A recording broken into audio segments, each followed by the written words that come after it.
Critical Library Mismatch involving the Microsoft Windows Storage Core Library DLL. I'm Sophie Chen, a senior Windows developer, and I'll help you get your PC back to a stable state. To begin our Microsoft Windows Storage Core Library troubleshooting, choose between the manual path or a resource for standardized maintenance. This is the Microsoft Windows Storage Core Library, a critical WinRT library responsible for managing file access and localized storage APIs.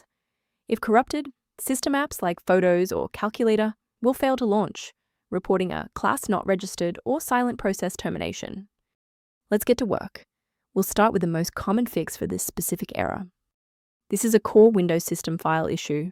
Run the system file checker by opening Command Prompt as an administrator and entering sfc/scan now. Windows will scan your system and automatically repair missing or corrupted core files such as Microsoft Windows Storage Core Library DLL. If the setup package didn't provide a resolution, we need to look under the hood at how your system handles current session configurations. A quick reboot can determine if the error is transient.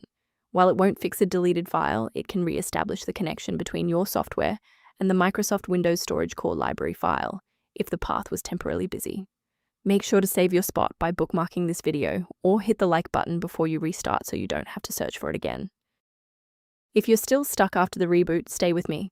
We're going to try a more targeted approach now. You can pause the video whenever you need to follow along. Because the reboot didn't resolve the integrity issue, we need to force Windows to rebuild its master file copies. First, open Command Prompt as admin. Second, you're going to type dism space /online space /cleanup dash image space /restore health, then hit enter. Why are we doing this?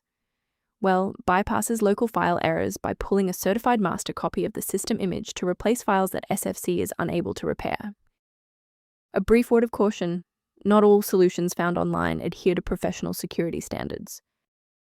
Protect your workstation by avoiding the temptation of quick manual fixes for Microsoft Windows Storage Core Library DLL, as most free repositories prioritize ad revenue over file safety, often leading to the installation of obsolete or harmful software. To ensure your system remains within verified parameters, you might choose to use an authorized maintenance path for ongoing support. Return to your project with a more stable environment by reviewing the maintenance-related resource linked below for Microsoft Windows Storage Core Library references. By subscribing, you're ensuring that the next time you encounter Microsoft Windows Storage Core Library critical error, you'll have a trusted expert ready to help.